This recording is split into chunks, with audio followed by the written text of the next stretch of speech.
Bonjour à toutes et à tous, bienvenue sur Mediapart, bienvenue dans Maghreb Express.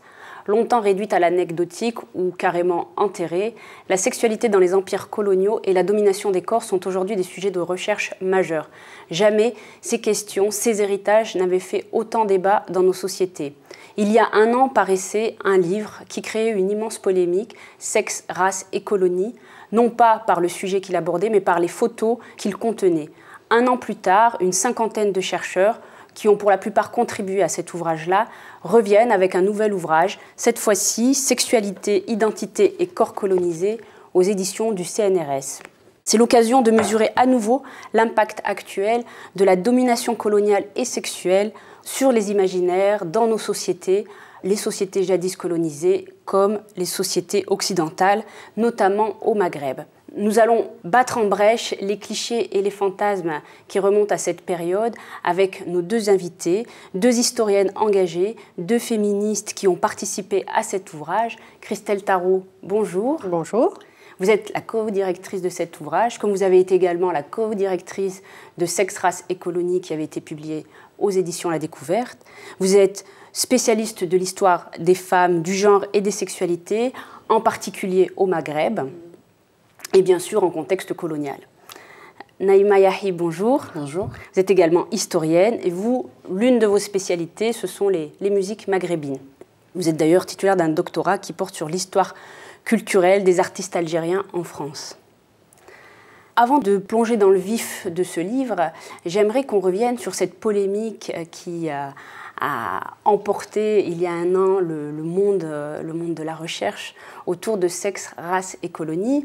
C'était un livre qui nous montrait comment les représentations de genre par le prisme de la race, construites à cette période, ont eu un impact considérable sur l'héritage des cultures européennes. Sa sortie a suscité en France une polémique importante à cause de ce fond photographique, des images, plus de 1600, où il y avait à la fois des peintures, des gravures, des cartes postales, des affiches, des couvertures de magazines, des images pornographiques. Et donc, il y a eu un tollé, il a été accusé entre autres d'esthétisation de l'insoutenable, de négation des droits des personnes représentées, de sensationnalisme voyeuriste ou encore de pornographie. Aujourd'hui, vous publiez ce livre-là en vous inscrivant dans le prolongement de ce livre, tout en vous en démarquant, notamment en faisant le parti pris de ne pas mettre cette fois d'image, c'est uniquement du texte. Est-ce que c'est un mea culpa ou est-ce que, au contraire, c'est le même ouvrage, sauf que cette fois-ci, il y a une validation scientifique puisqu'on le publie au CNRS. Christelle, je m'adresse à vous. Non, ce n'est pas du tout un mea culpa, parce que je continue à penser que le livre que nous avons publié en 2018, qui était déjà le produit d'un champ entier, parce que, comme vous le soulignez, il y avait plus de 1600 images, mais il y avait aussi un nombre d'auteurs très conséquent, plus d'une centaine d'auteurs répartis sur 5 continents, dont l'essentiel d'ailleurs étaient des grands spécialistes de la question. Donc il n'y avait pas vraiment de mea culpa à faire. Peut-être la mise à distance éventuelle que nous pourrions avoir, si on parle de ce livre, c'est de dire que, effectivement, parfois, quand on est spécialiste d'une question, et notamment lorsqu'on travaille sur les images, on peut parfois perdre de vue le fait qu'elles peuvent être... c'est pas qu'on ne sait pas qu'elles sont violentes, bien sûr qu'on sait qu'elles sont violentes pour certaines, parce que toutes ne le sont pas, mais peut-être parfois on oublie qu'il faut peut-être mieux les encadrer, mieux les expliciter encore. Donc c'est le travail d'ailleurs que nous allons mener l'année prochaine, puisque Sexe, race et colonie va être publié dans une version anglophone avec un appareil de notes pour le coup très conséquent, puisqu'il y a à peu près 40% des images du livre qui vont être cette fois-ci explicitement commentées. Donc ce n'est pas du tout un mea culpa, c'est un autre livre. Le premier livre, c'était un livre grand public, parce que justement son objectif, c'était de montrer toutes les recherches qui ont lieu depuis 30 ans, et de permettre au plus grand nombre de pouvoir y avoir accès, tout en montrant aussi que la violence coloniale a aussi été une violence au travers des représentations, et que, bien sûr, les images, dans leur complexité, dans leur diversité, étaient importantes. Donc là, c'est un autre livre. Pourquoi sans images ? Parce que ça n'a pas vocation, ça n'a pas d'intérêt de refaire un autre livre avec des images, parce que sinon on referait le même livre, enfin, ou un livre un peu différent, mais enfin qui ne serait pas non plus révolutionnairement singulier par rapport au premier. Donc là, c'est une autre démarche. C'est une démarche que je pourrais définir comme plus scientifique. C'est d'ailleurs pour ça que le livre est publié aux éditions du CNRS. C'est un ouvrage qui s'adresse peut-être un peu plus à la communauté scientifique, qui est plutôt peut-être plus un espace de débat justement entre spécialistes ou non spécialistes, mais appartenant au monde académique et qui s'intéressent à ces questions-là. Et puis surtout, ça nous permettait aussi de régler une frustration parce que, évidemment, on avait demandé à beaucoup d'auteurs d'écrire des notices. Or, les notices étaient microscopiques. Et donc, on avait une frustration et on avait envie de demander à un certain nombre d'auteurs dont on aime beaucoup les travaux, dont Naïma, de proposer des articles plus importants. Ce qu'on ne pouvait pas faire dans Sex, Race et Colonie parce qu'il fallait laisser évidemment la place aux images. Alors, Naïma, vous n'avez pas collaboré à Sex, Race et Colonie. En revanche, Sexualité, Identité et Corps colonisés, vous y participez. Vous avez consacré un article aux danseuses du ventre. On y reviendra un petit peu plus tard au cours de l'émission. Comment, à l'époque, vous avez vécu cette polémique autour de Sex, Race et Colonie ? Pas très bien, parce qu'effectivement, je connais de nombreux auteurs qui participent à la publication. Tu le rappelais, une centaine de chercheurs qui sont courageux, pionniers, qui ont fait émerger cette thématique dans le monde académique. Mais je connaissais aussi leurs détracteurs qui ont des approches qui sont intéressantes, qui ont ouvert un débat de manière plus ou moins courtoise, j'en conviens. Mais là où moi j'étais un peu abasourdie, c'est sur la prise d'otage médiatique de ce dialogue qui devrait se faire dans le cadre académique, ou j'allais dire même dans le cadre des librairies, si on voulait aller au-delà des polémiques, au-devant du grand public. Et il y a eu un certain nombre de débats qui ont accompagné la présentation de l'ouvrage. Mais cette hystérisation des échanges écrase toute contradiction. À partir du moment où vous avez une centaine d'auteurs, vous imaginez bien qu'il y a eu des débats, des échanges d'expériences, des oppositions, des négociations, un consensus enfin qui fait que l'ouvrage existe. Et je pense que c'est une insulte à notre intelligence collective que de croire qu'il y aurait donc deux camps, ceux qui seraient pour, ceux qui seraient contre. Moi, pour ma part, par exemple, j'apprécie le fait qu'il y ait eu un travail plus académique qui a été proposé, et c'était un honneur pour moi de rejoindre mes camarades pour pouvoir m'y consacrer. Je dirais simplement que là où nous devons réfléchir collectivement, c'est sur notre capacité à évoquer scientifiquement et même dans le débat public des problématiques liées à ces questions postcoloniales. Nous le voyons chaque semaine, presque chaque jour, à coups de tribunes et d'articles, on renvoie dos à dos deux camps fantasmatiques, puisque ces camps n'existent pas. J'ai presque envie de parler de nuances, de générations de chercheurs, d'une épistémologie qui n'est pas toujours la même. On a en face une demande sociale qui est forte, notamment de ces enfants de colonisés, qui réclament une part d'histoire, mais aussi de patrimoine des conflits. Et je pense que Christelle Tarot ou Pascal Blanchard ou d'autres ont fait œuvre citoyenne depuis plusieurs années, pour ne pas dire plus, en travaillant à publier, à contextualiser, à réfléchir. Et je pense que ces procès d'intention sont douloureux parce qu'il y a des critiques qu'on peut entendre. Le débat doit être avant tout scientifique et nous permettre d'aller plus loin dans la connaissance, la prise en charge d'un passé qui ne passe pas, d'un passé douloureux, d'un passé qu'il faut regarder en face. Et je pense que ce prolongement de l'ouvrage au CNRS nous donne l'espace et le temps que ne nous offre pas un beau livre quand il est diffusé auprès du grand public. Je pense que le public qui va s'emparer de cet ouvrage n'est pas forcément le même, n'est pas forcément aussi large, puisque le premier livre a eu un succès important en librairie, mais je pense qu'il nous donne le temps de poser les termes du débat, de le documenter et de donner envie, je l'espère, dans les prochaines années, aux étudiants de se saisir de certains aspects et d'aller plus loin. Pourquoi la sexualité en contexte esclavagiste, colonial ?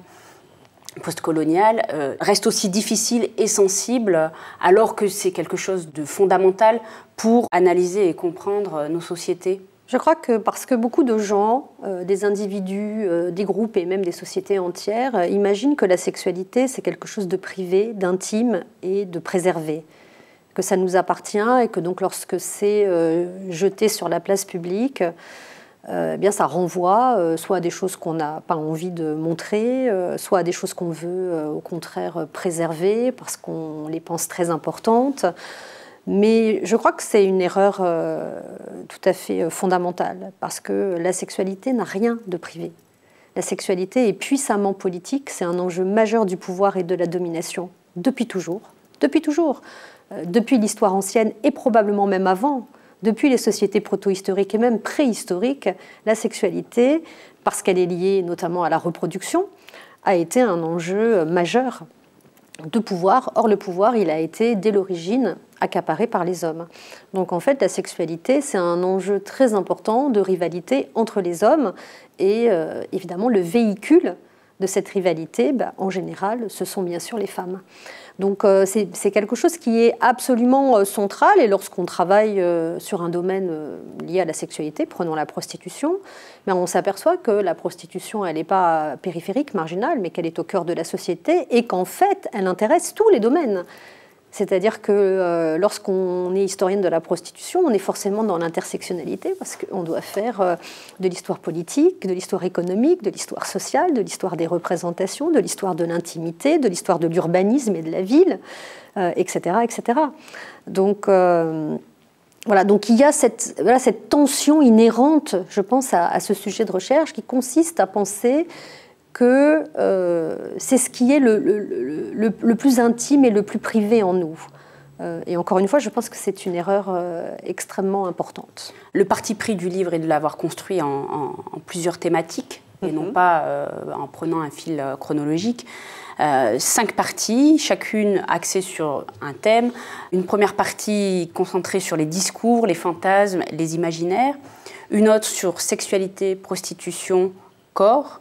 Note sur la science, race et ségrégation, domination, violence et viol. Et enfin, spectacle, nouveau territoire de l'érotisme, du cinéma et des mises en scène. Pourquoi ce choix ? Parce que la chronologie, les plans chronologiques, franchement, on n'en fait plus depuis des siècles. Déjà, d'abord parce qu'ils sont répétitifs, donc c'est un peu... voilà. Et puis aussi parce qu'on avait, on avait envie de revenir sur un certain nombre de thèmes, de focus qui nous paraissent vraiment des grandes entrées précisément dans cette question. Donc bien sûr, on a commencé par le commencement, si j'ose dire, c'est-à-dire par la rencontre, les rencontres, qui, tout en étant bien sûr des rencontres qui ne sont absolument pas symétriques dès l'origine, reposaient quand même beaucoup plus sur une sorte de sidération par rapport à la découverte de l'autre, des autres. Et puis on va bien sûr, donc de l'origine, c'est-à-dire des premiers empires coloniaux du 15e, 16e siècle, et puis on va jusqu'aux temps post-coloniaux, parce que évidemment que cette histoire, elle continue à nous travailler. Elle nous travaille individuellement, elle nous travaille collectivement. Les héritages sont là, qu'on le souhaite ou pas, qu'on l'accepte ou non. Ils nous travaillent. Ils travaillent les enfants issus des mondes colonisés. Ils travaillent aussi les enfants issus des mondes coloniaux. Et l'objectif, c'est quand même d'arriver à faire une histoire commune. Parce qu'à cette table, il y a des enfants issus des mondes colonisés et puis il y a des enfants issus des mondes coloniaux. Donc c'est possible en fait de faire cette histoire ensemble et de la faire dans un respect, une empathie vraiment revendiquée comme un espace de travail. C'est pour ça que j'adhère tout à fait à ce que disait Naïma tout à l'heure, c'est à l'hystérisation, ça nous empêche de travailler ensemble. Et cette histoire, on pourra la faire qu'ensemble. Alors prenons quelques-uns de ces mythes et fantasmes qui continuent de perdurer aujourd'hui. Donc il y en a un sur lequel vous avez travaillé, Naïma, c'est la danseuse du ventre, qui vous conduit à un autre fantasme qui est celui de la beurette, comme vous l'écrivez en introduction de votre chapitre. De nos jours, c'est la figure stéréotypée de la beurette. qui prend la relève au sein des catégories pornographiques, notamment sur le net, domination du corps des femmes arabo-orientales, objet de désir et outil d'humiliation des sociétés patriarcales d'origine. Ces héritières de Salomé, de Sherazade sont assignées presque par automatisme à la prostitution qui découle de cet asservissement avant de commencer à devenir au tournant des années 50 des artistes à part entière. Écrivez-vous. Est-ce que vous pouvez nous expliquer justement ce mythe de la danseuse du ventre et comment il a progressivement cédé la place à celui de la beurette?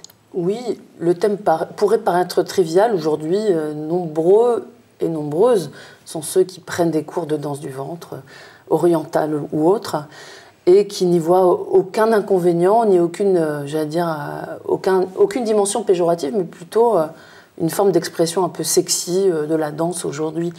Je pense que ce genre de danse a été autant fantasmé que charrié dans les bagages du fait colonial. On a, et l'ouvrage y revient à plusieurs reprises, un certain nombre de jalons que sont les expositions universelles et coloniales, qui avaient leur part de spectacle, plus ou moins mis en scène dans des décors en carton-pâte. Et ces artistes, ou ces pauvres filles, puisque souvent, malheureusement, c'était des femmes en rupture de banc qui se retrouvaient sur les scènes, notamment, puisque je prends le cas métropolitain, des cabarets orientaux à Paris.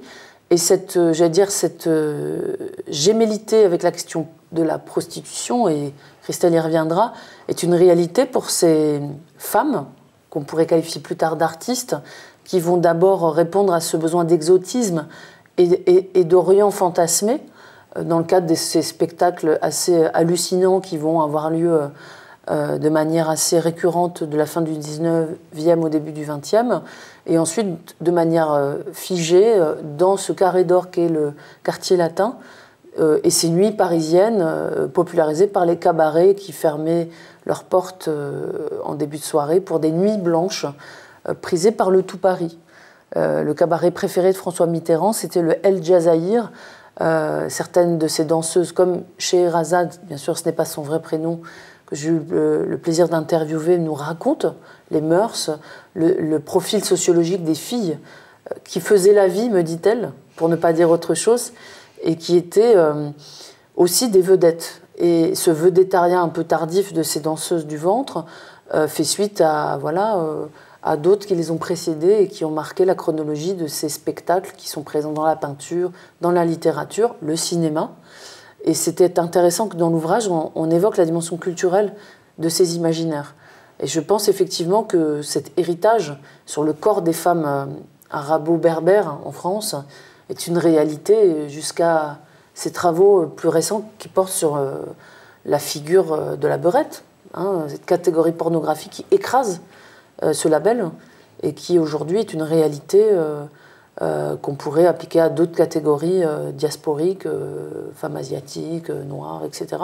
Je pense qu'il y a une filiation sur le temps long de ces imaginaires sur les corps. Je pense que Christian parlera bien mieux que moi sur cette dimension de ces hommes, comme elle l'a rappelé en introduction, qui se disputent ou qui humilient le corps du femme des autres pour leur montrer leur statut d'inférieur. On infériorise l'indigène en s'emparant du corps de leur femme. Et ça, c'est extrêmement important. Pour rebondir sur le mythe de la beurette, ce qu'on appelle le porno colonial. Oui, le porno colonial est extrêmement diversifié et il est le produit direct en fait de cet univers fantasmatique qui d'ailleurs est très clivé, très catégorisé et donc très artificiel parce qu'en fait on va constituer des idéotypes, disons. Donc la maghrébine, évidemment pour la France, est très importante dans cet univers fantasmatique. Mais on a aussi, bien sûr, la femme africaine subsaharienne, on a bien sûr la femme asiatique, etc., la tahitienne. Et tous ces idéotypes, en fait, ils renvoient à une forme de catégorisation physique, mais aussi psychologique et comportementale. Et bien sûr, dans cet univers-là, les danseuses du ventre sont évidemment très importantes. Et d'ailleurs, dans le porno colonial, on observe qu'il y a une sous-catégorie de ce que moi j'ai appelé les pornos odalisques, C'est-à-dire, on a tout un style de film pornographique, précisément, où on joue de cette idée de Salomé ou de Scheherazade qui vont, au fur et à mesure du film, évidemment, se dévoiler, se dénuder, et puis ensuite, évidemment, passer à la sexualité proprement dite. Alors vous disiez tout à l'heure qu'en étudiant la prostitution, on pouvait comprendre tous les enjeux de pouvoir. Comment s'est généralisée la prostitution au temps colonial ? Alors la prostitution existait déjà avant dans les sociétés précoloniales maghrébines, mais d'une manière complètement différente, parce que les hommes avaient de nombreux moyens de réguler la sexualité de manière licite. Bien sûr la polygamie, le concubinage, et puis aussi l'existence d'un univers peu connu mais absolument passionnant de courtisanes traditionnelles dans lequel on retrouvait notamment déjà les danseuses. Pas seulement les danseuses, parce qu'il y avait aussi des poétesses, il y avait des chanteuses, il y avait des danseuses. Les courtisanes, c'était un monde à part, parce que c'était des femmes libres, c'était souvent des femmes savantes, et donc elles avaient une très grande liberté, malgré tout. Et elles disposaient d'un certain pouvoir, peut-être qu'elles avaient parfois même plus de pouvoir que les épouses. Mais c'est évidemment un autre débat. En tout cas, la prostitution existait fort peu, parce qu'il n'y avait pas vraiment de nécessité, évidemment, à avoir une activité qui était jugée par le Coran et par les autorités coraniques des villes comme déviante. Donc, de ce point de vue-là, on peut dire que, effectivement, la colonisation a imposé une prostitution visible, publique, qui n'existait pas avant. Encore une fois, la prostitution existait, mais d'une manière très différente et de manière très majoritaire. Et donc on a mis en place, comme d'ailleurs dans les métropoles coloniales, donc comme à Paris et dans les grandes villes de France, un réglementarisme qui avait pour vocation de créer l'espace paradigmatique de la prostitution à l'époque, qui était le bordel. Comme nous sommes dans des sociétés clivées du point de vue racial, eh bien, on a décidé de créer plutôt des maisons de tolérance dans les quartiers européens, pour les Européens, et puis des quartiers réservés dans les villes dites indigènes pour les populations indigènes. L'objectif étant d'éviter que tout le monde se rencontre, ce qui est impossible, parce que la prostitution, c'est un formidable marché économique, et le marché prime sur tout, y compris sur le racisme. Paradoxalement. Donc il y a quand même eu, bien évidemment, des transferts. La plus importante maison d'Afrique du Nord, la plus connue, la plus réputée, c'était le Sphinx d'Alger, qui était la plus grande tolérance, qui était une tolérance européenne, avec une clientèle seulement d'hommes européens, mais avec une population de prostituées mixtes, donc des femmes d'origine maghrébine, algérienne et marocaine essentiellement. Corps colonisé, celui des femmes, mais aussi celui des hommes. Je voudrais qu'on évoque comment la colonisation percute la masculinité des hommes autres, notamment au Maghreb, et ces discours d'infériorisation des hommes colonisés, et notamment ce fantasme de l'homme arabe qui, comme vous dites, aurait le pénis constamment hors du pantalon et le couteau entre les dents. Oui, en fait, la masculinité des hommes colonisés a toujours posé évidemment de problème. Donc il faut la délégitimer d'une manière ou d'une autre, parce que la délégitimation de la virilité, c'est l'écrasement aussi de la possible résistance dans des sociétés qui sont sexistes et qui pensent que la résistance ne peut être évidemment qu'une résistance au masculin. Donc il faut écraser les hommes pour écraser leur capacité de résistance. Et donc bien sûr, la virilisation est tout à fait importante. Et en même temps, l'homme arabe a toujours été une figure extrêmement fantasmatique, et dans les mondes hétéros et dans les mondes homos. Donc il faut faire cohabiter des choses un petit peu différentes. Et du coup... il y a à la fois le trop viril, voilà, et ça. le Donc, pas en assez, fait, trop la peu. manière de déviriliser, elle est très simple, c'est de dire il y a un juste viril, qui d'ailleurs est le produit d'une construction sociale assez vigoureuse à la fin du XIXe siècle. On va domestiquer la virilité des hommes en France. Et à contrario, donc on va créer ce juste viril, qui est c'est difficile, le juste viril, il faut être trop ni trop peu. Bon, les Maghrébins, et particulièrement les Algériens, ne le sont jamais. ils sont toujours soit trop peu, donc dans ces cas-là, ils sont considérés comme des efféminés, qu'ils soient homosexuels ou pas d'ailleurs, soit ils sont trop, et là, on les assimile de manière assez systématique à la prédation sexuelle, et donc, bien sûr, à la violence sexuelle. Mais, par exemple, ce qui s'est passé dans le débat sur les viols collectifs dans les quartiers il y a une quinzaine d'années, il ne faut pas croire que c'est un motif nouveau. Parce que lorsqu'on lit les textes de la conquête de l'Algérie au début du XIXe siècle, eh bien, on apprend, par exemple, dans un certain nombre d'ouvrages, que beaucoup d'auteurs pensent que le viol, je cite, le viol est une distraction quotidienne des Arabes.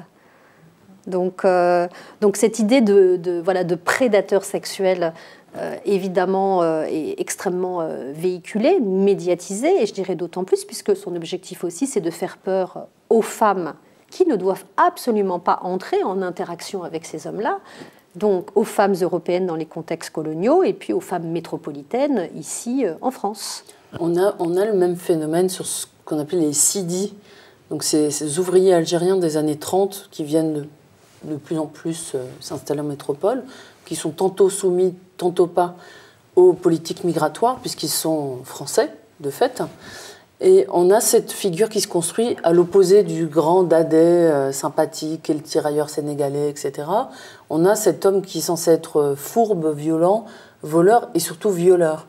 Et on veut éviter les couples mixtes. On a le phénomène dans les troupes coloniales avec la surveillance des soldats, puisqu'effectivement le courrier était surveillé, censuré, détruit s'il y avait une relation avec une Française en métropole. Et on a effectivement une administration de surveillance, disait-on sanitaire, notamment à Paris, mais qui avait pour but aussi d'éviter les contacts avec la population métropolitaine. Et déjà, c'est théorie des races qui va s'imposer dans les politiques migratoires au XXe siècle. Et donc on a ce transfert de cette figure voleur-violeur qui va, presque comme en héritage, marquer les générations d'après. Cet ennemi intérieur que va être le Félaga durant la guerre d'Algérie va être remplacé par le jeune de banlieue, cet ennemi public numéro 1, Khaled Kelkal, etc., qui est prêt à se retourner contre la France et à être celui qui va être mis en scène dans les tournantes, dans les quartiers. Je pense qu'effectivement, il faut historiciser cette image stéréotypée raciste des hommes arabes dans notre société. Pour vous, Naïma, c'est l'un des impacts les plus saillants de cette domination sexuelle et coloniale qui perdure aujourd'hui? Je ne sais pas si on doit la hiérarchiser, mais effectivement, on disait, moi, sur la période que je connais le mieux, celle des années 80, cette génération beurre, on disait que la beurrette était l'avenir du beurre. C'était la formule consacrée dans un éditorial de Serge July dans Libération, qui disait que si on portait au nu les marcheurs de 83 pour cette fameuse marche qui avait rencontré l'opinion publique, on avait dit déjà que la génération des parents ne pouvait pas s'intégrer, contrairement à celle des enfants. Déjà, on opposait les hommes, puisqu'on ne parlait pas de leur femme, plus invisible que l'immigré, c'était sa femme. On avait le travailleur immigré à moustache avec le casque de chantier qui, lui, devait partir parce qu'il n'y avait plus de travail. Et on disait des beurs que ces êtres hybrides, cette génération pleine d'espoir pour l'intégration, qu'effectivement, ça n'a pas duré longtemps. Ça a duré de 83 à 86, pouvait être l'avant-garde d'une intégration à la française. Ensuite, on les a criminalisés, ces garçons. D'islamistes en voyous de quartier, le seul espoir était les filles maghrébines. Où en est-on en 2020 ? Aujourd'hui, on a l'impression que c'est la femme voilée qui va mettre à bas la République et ses valeurs. Ce n'est même plus le garçon, c'est cette femme qui a une pratique visible de sa religion, l'islam. Et donc la beurrette n'est plus l'avenir du beurre, elle est dans le même bateau. Et c'est intéressant de voir comment ces oppositions de genre, ces stéréotypes voyagent d'époque en époque pour nous dire aussi l'intérêt pour nous chercheurs d'aller creuser ces imaginaires pour comprendre ce qu'il en reste aujourd'hui dans la perception de ces populations qu'on ne veut pas voir comme françaises. Dans les couples mixtes aussi, je vais ajouter quelque chose, notamment dans l'entre-deux-guerres. Il y a bien sûr une délégitimation de l'homme indigène, comme on l'appelait encore à l'époque. Il y a une délégitimation du couple, mais il y a aussi une délégitimation des femmes françaises. qui ont passé la racial line, qui ont passé la ligne raciale, et qui se sont mis avec ces hommes, et dont, dans les rapports, parce que ces couples, en tout cas en métropole, ces couples sont très suivis par les services sociaux, notamment bien sûr lorsqu'ils sont dans les classes populaires, et ils sont souvent dans les classes populaires, puisqu'il y a un double contrôle, un contrôle de race, mais aussi un contrôle de classe. Et donc ces femmes, en fait, sont délégitimées, alors soit comme des prostituées, soit comme des femmes vicieuses, soit comme des semi-folles, soit comme des grandes enfants voilà, qui se sont retrouvés sans la tutelle protectrice d'un homme et qui, du coup, font n'importe quoi. Et donc ces 4 niveaux d'argumentation sont très véhiculés. Or, quand on travaille un peu sur ces couples mixtes, on se rend compte qu'ils sont tout à fait à l'inverse de ça. Si on prend l'un des plus emblématiques couples mixtes de l'entre-deux-guerres, Messali Hadj et Émilie Buscan, sa compagne, puisqu'ils ne se sont jamais mariés, la mère de ses 2 enfants métis, on observe que cette femme avait non seulement la tête sur les épaules, mais qu'elle a largement contribué, qu'elle a pris sa part à la libération de l'Algérie aux côtés de Messali. Donc bon, évidemment, c'est un couple singulier, mais je crois que quand on regarde les couples mixtes, on s'aperçoit que les choses sont bien différentes justement de cette vision très stéréotypée. Vos travaux font référence ou plutôt écho à la prise de parole, de conscience autour des violences sexuelles. Comment vous articulez l'une et l'autre, et ce sera ma dernière question, vos travaux avec le féminisme ? Alors, moi, je les articule depuis l'origine parce que ma première identité, la plus importante de mes identités, c'est l'identité féministe. Donc, pour moi, c'est un combat majeur. Et pour moi, d'ailleurs, le féminisme, c'est pas seulement une question de droits des femmes, c'est vraiment une question de droits humains globaux. Donc, évidemment que le travail que je mène depuis plusieurs décennies maintenant se place dans une perspective féministe. Et bien sûr que les questions raciales font aussi écho aux questions de droits des femmes, puisque toutes les études sociologiques montrent que les femmes dites racisées sont beaucoup plus impactées par les violences sexuelles, par exemple, mais de manière générale par la discrimination faite aux femmes. Parce que, bien sûr, elles cumulent plusieurs handicaps. Le fait d'être immigrée ou d'origine immigrée, le fait d'être femme, et puis le fait souvent d'appartenir aux classes les plus populaires des pays dans lesquels elles se trouvent.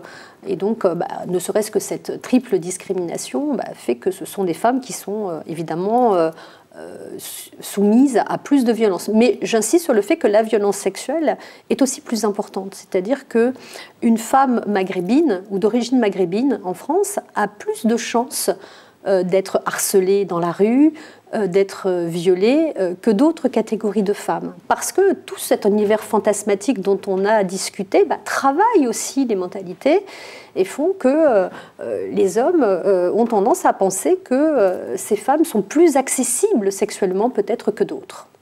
Naïma ? Alors moi, ça se manifeste plutôt sur un travail patrimonial sur la place des femmes immigrées dans l'histoire de l'immigration, qui ont tendance à être oubliées du fait de la démographie masculine des flux migratoires, surtout pour les temps anciens. Aujourd'hui, c'est beaucoup moins vrai, c'est même vraiment faux. Et notamment à travers la question des mobilisations sociales et les luttes. Elles sont souvent effacées des luttes. Et mon travail consiste à faire émerger des fonds d'archives et de poser une narration sur la place de ces femmes dans les luttes sociales. Je le fais aussi du point de vue culturel, en faisant émerger, je vous le disais tout à l'heure, ces figures féminines plus invisibles encore que leurs immigrés de mari. Et on se retrouve avec, par exemple, une parole féminine dans la chanson de l'exil.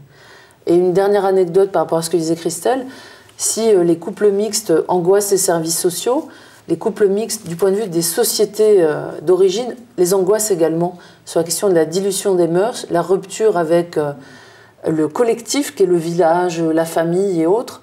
Et certaines chansons immortelles, la chanson maghrébine de l'exil, chroniquent la Roumia, cette Française qui va leur voler leurs fils, leurs époux, leurs pères, pour qu'ils ne rentrent plus au village. Et c'est vraiment la Roumia va s'incarner dans la France qui va avaler ces migrants qui ne reviendront plus alors qu'ils sont missionnés par un collectif pour survivre. On pense à une chanson en particulier?